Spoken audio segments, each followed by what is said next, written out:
السلام علیکم ورحمۃ اللہ وبرکاتہ۔ مولوی صاحب، ہوٹل اور فلم۔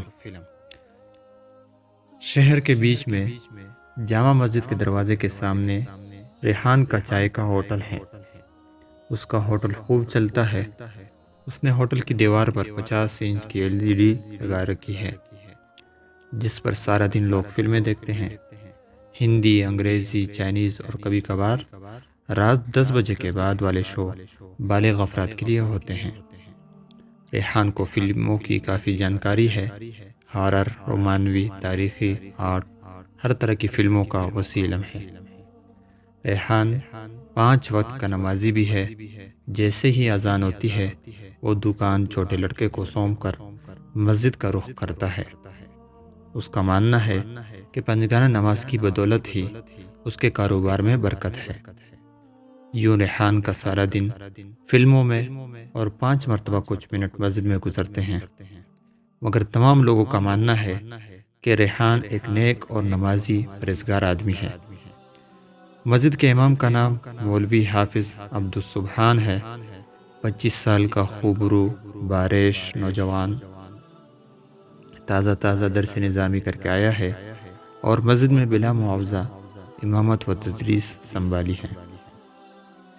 نماز پڑھانے اور بچوں کو درس دینے کے بعد مسجد سے ملحق حجرے میں جا بیٹھتا ہے اور کتابوں میں کھو جاتا ہے۔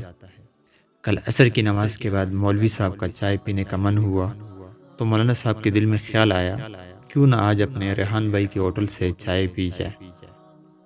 چنانچہ وہ حجرے کا کواڑ لگا کر چپل پہنے ہوٹل میں داخل ہوئے۔ تمام فلم بین جو پیشاب روکے، آنکھیں پاڑے فلم میں مست تھے، مولوی صاحب کو دیکھ کر یوں چونکے جیسے کوئی خلائی مخلوق ہوٹل میں داخل ہو گئی ہو۔ مولوی صاحب نے چائے کا کہا اور ایک کونے میں بیٹھ کر رسالہ پڑھنے لگ گئے۔ تیسری آنکھ سے دیکھنے والے کو صاف معلوم پڑتا تھا کہ اس وقت ہوٹل میں مجرم فقط ایک ذات تھی، یعنی مولوی حافظ عبدالسبحان صاحب۔ چائے پینے کے بعد مولوی صاحب حجرے میں لوٹ آئے۔ نماز مغرب کی اذان دے کر مولوی صاحب مصلی پر تشریف لائے تو مقتدیوں کے چہرے یوں بدلے ہوئے تھے جیسے کوفہ والوں کے مسلم بن عقیل کو دیکھ کر بدلے ہوئے تھے۔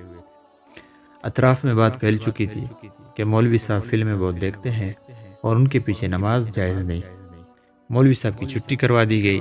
عشاء کے وقت جب مولوی حافظ عبدالسبحان صاحب اپنا سامان سمیٹے مسجد سے نکل رہے تھے تو ریحان بھائی کے ہوٹل میں بیٹھے چاچا شریف نے ریحان کو پکارتے ہوئے کہا، اچھا کیا مولوی حافظ عبدالسبحان صاحب کی چھٹی کروا دی، ایسے مولویوں کی وجہ سے اسلام بدنام ہے اور ہم مسلمانوں کی عزت نہیں ہے۔ ریحان نے ہاں میں ہاں ملائی اور پھر سے سب دوبارہ فلم میں مگن ہو گئے۔ آپ خود دیکھتے ہیں آج کل یہی ہو رہا ہے۔